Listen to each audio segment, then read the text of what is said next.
sorry. We were talking about the radio show. You now have a partner. We're into the second year. Right. Now, did your responsibilities change now that you were working as a team, or did you again write all elements of the show? No, we did the same, well, just the same as before. We just they were it was we were in more competition, and but we wrote the same. Everybody wrote all the monologues. I think they divided the sketches up. I'm not sure, but I think yeah, that was right. Now, this continued to about 1950. With Hope, you had about 3 years from 1947 to about 1950. Right. And then, did you leave, or did things change? What happened? Well, I was fired altogether in the 35 years or whatever it was with Hope 7 times. He got mad at me. He says, well, you wouldn't say that if it was Dinah Shore. And I said, Dinah Shore would never fire me. She loves me. But he did fire me, I don't know how many times. Sometimes for an hour, sometimes for a day, sometimes one. The longest was, I think, for 2 years that I was gone. But during the 2 years, he came to me when I was doing the Cary Grant show and all the shows for Ralph Edwards. This is Your Life, Truth or Consequences, and a daytime Ralph Edwards show, and then there was another show I was doing besides Cary Grant. I forget what the third show. And during that period, he found me in the basement of NBC one day, and he said, you're writing everything for NBC, and I'm not going to stand for it anymore. You have to come back to me. And at that stage, he had was starting a daytime radio show daily. So I went back for him to work on that. And then television started, and then he made me, and I believe Cy, I'm not sure, no, I think it was Billy Larkin and I. He made us come. We were the team that traveled back there. We were. They still had the two big teams, but we were the team. We had a no writing contract, which was fun because we were writers only. And he made us come back with him to do the shows in New York. We were the standbys in New York. Okay, wherever there was trouble, we were. And so that's when we did the television shows out of New York. I want to go backwards and go in chronological order. So after you're done with Bob Hope, did you work with Martin Lewis on their radio? Was that your first job after leaving Bob Hope? Do you remember? No, that was while I had other employment, the Martin and Lewis show. I just did a daytime, they were doing television, and Norman Lear and Eddie Simmons, I helped them all the time.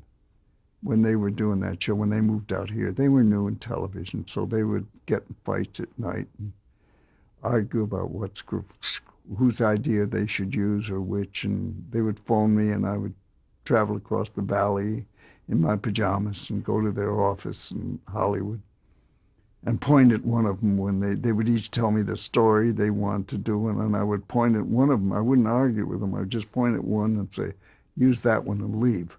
And then drive across the valley in my pajamas, get home at 3 a.m. And so I was friends with them, at Eddie and Norman. And another time I did a show for them in New York. And at various times. And then Eddie came and visited me in England when I was doing a movie. We were friends. And when they did Martin and Lewis, then they did the radio show, they couldn't do it all. So I wrote half the show, and somebody else who I don't know wrote the other half, but we never got credit. Oh. We just wrote the rough drafts for each show, and then Norman and Eddie would fix them and make the radio show up. Now we come to television. Do you remember the first time you saw television? The first show I remember with Bob Hope, yes. That was in New York, right. And that was very, very difficult.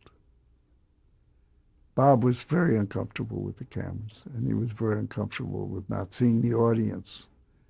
And the first show we did, we had to move theaters because he couldn't stand, the audience couldn't see him. And he couldn't see the audience. He can't work unless he sees the audience. So that was very difficult. We had to move in the middle of the night across town. And we moved to a huge theater. That's where we did our first show. And there was so much technical trouble. It took them hours and hours to prepare. And when they finally got us set up and ready to go, the guy turned to me, and we were about to start, and he says, "We're 45 minutes long." Well, you couldn't be 45 minutes long in those days because there was no way you could cut. We didn't do it. We didn't have anything to cut. I mean, that's whatever length of time you were on the air was how long you were on the air. There was no filming at that time. So we went to, I went backstage to Bob's dressing room, and I couldn't get in the dressing room. There were so many people in there. There was 100 people in the dressing room, all yelling and screaming and carrying on. And we're due to leave, and I got on this table in the dressing room and hollered, Bob, I have to talk to you. And he got up on the table at the other end of the room and said, "What's happening?" I said, "We're 45 minutes long."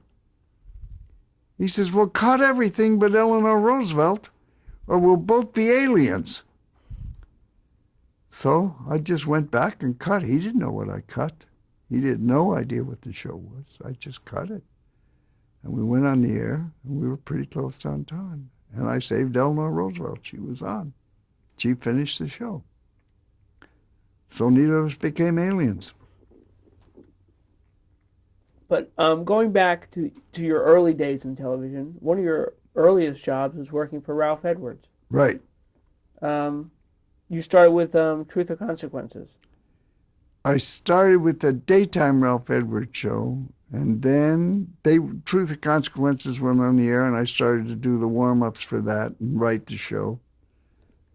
And then somebody in Ralph Edwards' office conceived of This Is Your Life, and I did the first year of that show. Tell us about what you did on Truth or Consequences. Did you create stunts, or did you write Everything. Just whatever you had to do. We all did that. There was a great crew there working, and it came easy to me. I had no problems with it. I used to do the warm-ups, which would break Ralph up. I used to start at one end of the audience and pardon my way all the way across to the other side of the audience, and everybody would start to watch. And then I would start at the next row back and go the other way, all the way across the audience. And pretty soon the audience was laughing, and then they were applauding and screaming and hollering. And Ralph says, "They think you're somebody." I said, "No, Ralph, timing. You have to learn timing," because he had none. Was it different? How different was it writing for someone who is not a comedian, as opposed to your 3 years with Bob Hope? Well, we didn't do comedy. We did more stunts. And we didn't try to make Ralph funny. That was not his gig. Ralph was a serious person, and he's straightforward, and he got a kick out of the stunts that we did on the show with the people, surprising the people, and This Is Your Life. That was really fun. Like we had Roy Rogers in the show, and we brought in the horse Tricker and had him on the stage in a box to surprise Ralph with. It was to surprise Roy. And I remember we found a car that Roy had traveled across the country in. And the car was in San Diego. It's in Sacramento. So I ordered the car brought down so we could use it on the stage. This car he'd crossed the country in. And the producer objected. He says, "Well, $300 to bring the car down? I don't want to pay that." So Ralph said to me, "Do we have to do it?" I said, "Yes, we have to do it, Ralph. Here's the $300. He was staggered. by that. I said, we're going to put his father in the cart. And the only way we're going to get any emotion out of Roy Rogers is when he sees the card, not his father. And that's what happened. He broke into tears. And Ralph said, you're right. It was worth the $300. Now, how did you keep it a secret from everyone? Because you were interviewing co-stars and best friends. Everything, right. Was it hard? No. Everybody loved it. It was fun. The show was fun. Everybody had a good time. I'm surprised it's not on television. It was the first reality show. Who else do you remember doing This Is Your Life? Any memorable episodes come to mind? Oh, God, I can't think of any of them right now. But I do remember one thing. The idea was so strong that we used it. I wrote it for the Bob Hope daytime show, This Is Your Life episode. And it played so good that Hope said to me, let's do that on the nighttime show. And I said, okay. So we did it on the nighttime show. And it's the first time one person had ever written a Bob Hope show. What were the differences between the two Bob Hope shows, the daytime and the nighttime shows? Well, the daytime show was just a little chat show. It was just, I think it was a half hour, and it was very short and easy, and just breezed through. We did a little monologue booth. It was the same as a radio show, but we just did it. I'm not sure whether it's, I think it may have been only 15 minutes for all I know. It was just a cute little show, and it was fun. And the television show by then had just taken over everything, so that's all that mattered was television. Now, the Ralph Edwards show holds a very special place because it was a three-camera show. Right. One of the first three-camera shows and one of the first shows filmed before a live audience. Right. You remember much about those experiences? Well, I was quite you have to understand that I'd done a lot of movies by then, so it was not a strange thing to me. And with Bob, we always worked with an audience, so that was I didn't like a show without an audience. In fact, I thought we ought to do the movies in front of an audience. It would have been more fun. But that filming in front of a live audience gave you that great advantage. Absolutely. We didn't decide what was funny, the audience decided. And that was the secret. The audiences knew. They were amazing. So you finish your run with Ralph Edwards, you run into Bob Hope in the NBC basement. Right. And it's back to Bob Hope and the TV specials. Right. And what was the makeup? Were you again working in teams? How was it different from the radio shows in terms of the writers? It was just the teams. In television, we always just did teams. And did you specialize in anything, or did you always again write? Everybody wrote on everything. We did everything.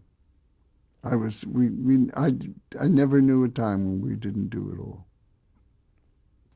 And you had to with Bob, because who knew where you would be in what part of the world? And I learned through Bob every part of the business. I learned how to edit. I learned how to do the dubbing. I learned the sound. And thanks to my years with Hewlett-Packard, I knew all the equipment in every operating room we had at the studio. And I knew the sound. I knew the microphones. I knew how the setup was. I knew what cameras were. And I know we ended up in Casablanca, and we didn't have a director, and we were doing a show for 5,000 people, and that was the first show I directed. No problem. I'd watched so many shows directed that it was automatic to me. And I knew every camera shot and where it went and how it went and when, thanks to Bob. I mean, our first Christmas show was in Thule, Greenland, I believe. And when we came back from there, that was a wild experience, Thule, Greenland. That was the most emotional show I think we ever did. And when we came back from there, Hope phoned me at 11 o'clock again at night and said, the film's back. And I said, oh, it shows you what I knew. I said, wow, you must go to a good drugstore.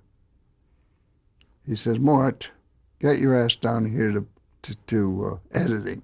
And he had to tell me where it was. I didn't know anything about editing. I wasn't home for 2 weeks. I was in editing. We had 7 guys and assistants, editors, 7 editors and their assistants, and we worked day and night putting the show together.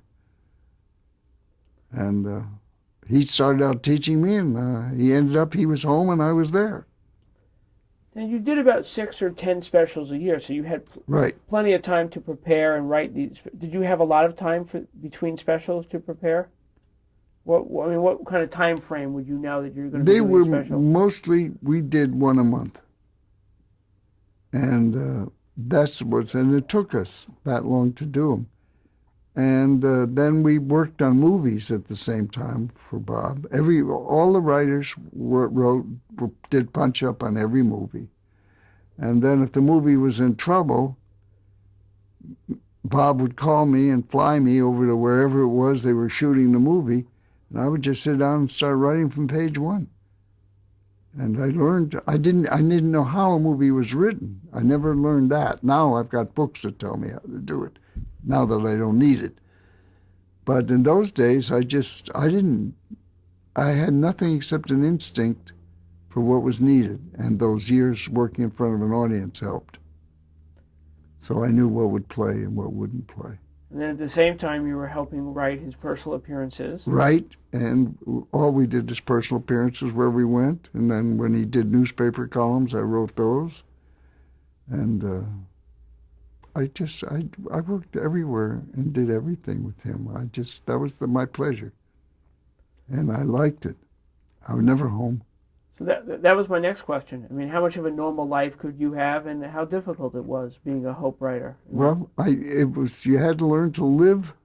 I learned that I could go anywhere. I didn't have to pack a bag. I could buy whatever I needed to wear wherever we were. If I got to pack a bag, that was a plus. I learned to not worry about it. I always carried a passport with me so I could go to the airport, get in a plane to wherever he would needed me. And that was my mode of operation, and it was my life. And I had 3 kids. How I did that, I don't remember being home that night. I must have been home 3 nights. And we had 3 kids, 3 great kids. And I regret now that I wasn't as close to my kids as I am now to my grandchildren, because now that I'm home, I get to appreciate them and see them. So is it fair to ask, was Hope hard on the writers with such a demanding, grueling schedule? I mean, because you always hear stories. I mean, how do you assess his... It wasn't hard for me. That's what I have to say. I liked doing it. It was a pleasure. It was a dream beyond anything I'd ever had in college or high school. To be working for Bob Hope with Star, for somebody from Seattle, that was a miracle. And to be in this business of writing comedy and hearing the audiences laugh and applaud, and to feel that you were part of that was a miracle. And I had no complaint ever about it. I would have done it for free. Don't tell Bob this, but I would have done it for free. I didn't care. I just loved it. I want to get some anecdotes, if you remember some of the writers you worked with. Lawrence Marks. Well, Larry Marks. Larry Marks, yes. He was called Fat Larry. And he was exactly that. And he was Larry's partner at that time, and Larry was not mad for him. And my partner was Cy Rosen, and Larry was not mad about his writing. So when Larry and we'd go on the road, Larry and I would work together at night after everybody else was in bed, and we would work together and write. We had no problem writing together. We were just so natural. Larry's one of the best writers, I think, in my history that I've ever met. And then there was John Rapp. And Johnny Rapp and Les White were just wonderful. And my partner was, during that time when Johnny and Les were on the show, was Bill Larkin. And he was with me for, I guess, 20, 30 years, and he was fabulous. And Billy and Les White would take off, and and Johnny and I would go meet Hope in Palm Springs and play golf with him. And we played golf with Bob all over and whenever it looked like we were going to beat Bob, Johnny would turn and hit his ball out of bounds because he didn't want to win. He knew we were in trouble if we won. Did the other writers have that same kind of relationship with Hope in the sense that they would play golf with him? No, not at all. No, I don't know how that happened on a movie in Paris called Paris Holiday. And when Bob got there, there was trouble because Fernandel, who was the French star, didn't want to do the movie. He hated the script. So Bob flew me over. And I got there on a Monday, and that was the day the movie was supposed to start. And we were at the George Sank in a meeting, and out at the studio Boulogne was a crew, and we're paying for it. It was all Hope Enterprises money, and and United Artists together. And we're paying for the studio and the cameramen and the lighting and all that, and there's no script and there's no stars out there. And so I arrived and I started, I went to a meeting with Bob and Fernandel and the lawyers and all up in Bob's suite. And I heard Fernandel's complaints in French. I failed French in high school, but I understood. Bob said, "What are they saying?" And I could hear what lines they were talking about, what they were complaining about. I don't know how. I hadn't done French, failed in French, and yet I could understand that whole conversation. And I went downstairs at noon that day and started writing, and by Thursday, I had us rolling, and with Fernandel happy with what he had in this part. And then I was still writing every day to keep ahead of the crew, you know. And I was still in my room the week from that Sunday. That was 14 days about, and hadn't left the room. And Hope called my room. He said, "Listen, I need to talk to you." I said, "I can't talk to you now. I'm busy." He says, "Mort, you've been in that room 14 days. I'm worrying about you." I said, "You haven't been on the pavement yet." I said, "Don't worry about me. I'm fine. Just leave me alone. I got to write." And he says, No, listen, Mort. Who's the producer of the show?" And I said, "You are." And he says, "And who's the writer?" And I said, "I am." And he says, "Well, the producer is telling the writer to get down to the lobby because we're going to go meet on the golf course and have a production meeting." And that's the first time I ever played golf with Bob Hope. I was out on that golf course that day, and the most gorgeous course you ever saw in your life in France, Paris. Oh, it was stunning. And there I am. Bob gets up on the first tee, and there were about 20 other couples there who were waiting to tee off, and they all stood aside to let us go through. Can you believe this? And Bob suddenly realized what had happened, so he got up, took his driver, and went and teed off. I'm sitting there. I've got a shirt and tie on. I have no golf shoes. I have no golf balls. I have no golf tees. I have no golf clubs.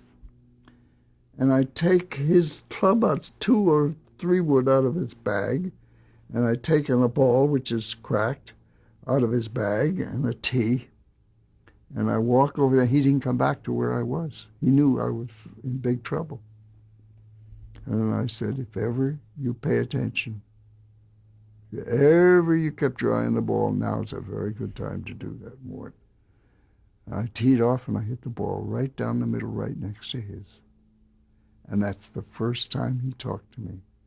He grabbed me by the hand. He says, "That was fabulous." I said, "Bob, you don't understand. I don't play golf that way." He said, "You don't understand. You've just hit the toughest shot in golf." He said, "I've seen the home pros fail on the first tee in front of the gallery." He said that was great. And then we hit our second shot. He hit his into the trap, and I hit mine on the green. He turned to me and he said, "Let's not forget who's the boss." And that was the way, and that was the start. The first time we'd ever played golf together. And we played after that around the world. We played in London. We played in Paris. We played in Korea. We played in Honolulu. We played in the Philippines. And when we were home, every day at 3 o'clock, the phone would ring. Bob would be on the phone. He'd say, "Now," and hang up my ear, and I would just race over to Lakeside and meet him in the first tee.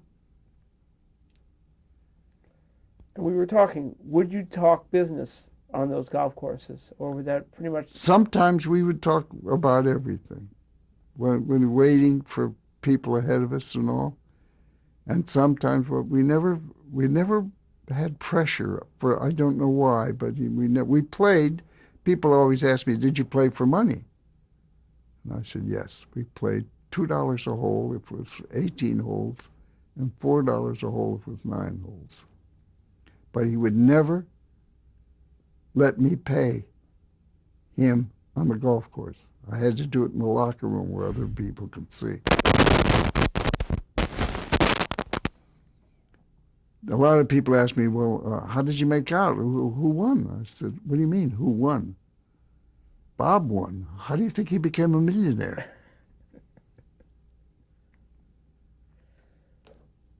Now, the other writers didn't have that privilege, did they? Or did they kind of just do their job and they didn't have that relationship? They didn't have the same relationship, no. I traveled with Bob all over. When we traveled everywhere together. And as I became a director and the producer of the show,